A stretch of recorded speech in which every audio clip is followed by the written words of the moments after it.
wabarakatuh. Selamat datang di podcast Petri episode kelima. Halo, perkenalkan nama saya Rizka Mawati dari kelas 7D. Halo, perkenalkan nama saya Rizka Sulistiawati dari studi. Hari ini kami akan mewawancarai Kak Agustia Handayani, murid SMPN 3 Mandalawangi yang mendapatkan juara ngadongeng di FTDI tingkat provinsi. Halo Kak. Hai.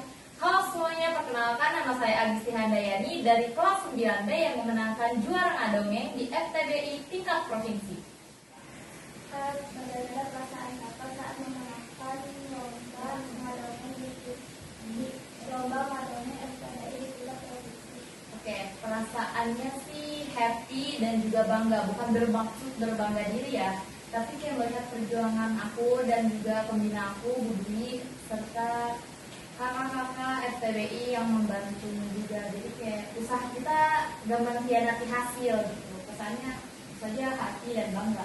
Kalian juga kalau dapat juara pasti happy dan bangga kan? Kak, apa aja sih latihan yang Kakak lakukan sehingga dapat memenangkan lomba tersebut? Latihannya sih tentu saja kayak dibaca berulang kali, lalu dihafalkan, lalu juga dipahami juga alur ceritanya gitu. Setelah kita memahami, terus tentu saja aku dibantu oleh kakak-kakak di FTBI dan juga tentu saja diberi arahan oleh pembina aku yaitu Bu Dwi. Kak, apa saja sih pengalaman yang Kakak dapatkan dari lomba FTDI tingkat provinsi tersebut? Dari FTBI tingkat provinsi itu aku jadi tahu dari arti dari kata ketika kita menginginkan sesuatu kita harus berusaha semaksimal mungkin. Nah, ketika aku mendengar kata tersebut aku selalu teringat saat proses latihan gitu, dimana aku sama pembina aku dari misalnya dari siang sampai sore itu dari Pandeglang dari Mandalawangi ke Mengkir itu kan butuh waktu perjalanan yang lama, terus tambah lagi proses latihan yang lama juga kan. Terus itu paling teringat banget sih, itu pengalaman yang aku dapat dari FTD. Bagaimana kita berusaha semaksimal mungkin untuk mencapai sesuatu. Oke Kak, pertanyaan keempat. Apakah ada momen unik atau mengesankan saat mengikuti lomba tersebut? Momen paling mengesankan ya, justru waktu ini FTBI tingkat kabupaten pas awal-awal banget itu momen paling berkesankan, dimana awalnya itu kan ceritanya itu awalnya itu bahasa Indonesia. Nah aku sama Bu Dwi itu harus nge-translate. Nah itu susah banget. Untungnya guru-guru di SMP 3 itu nge-support banget, membantu nge-translate. Apalagi Pak Anwar. Pak Anwar itu kita berjam-jam tau nge-translate-nya.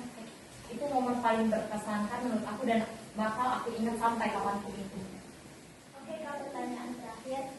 Adakah saran atau motivasi untuk adik-adik di SMPN 3 Mandalawangi agar bisa seperti Kakak? Saran dan motivasi ya. Kalian ngerasa gak sih bahwa semakin berkembangnya zaman, berbahasa daerah atau berbahasa Sunda apalagi kayak rasanya itu kayak semakin jarang ya yang memakai atau semakin punah. Mungkin rata-rata kalian berpikir bahwa ketika kita berbahasa Sunda itu kayak kampungan, gak gaul kan, gak kayak gitu. Justru kita harus mengembangkan bahasa kita harus memulai bahasa dan miara budaya kita tentunya. Gitu aja sih saran itu. Sekian pada podcast hari ini. Terima kasih Kak Agustia atas jawabannya.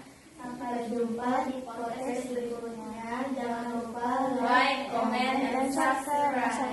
Wassalamualaikum warahmatullahi wabarakatuh.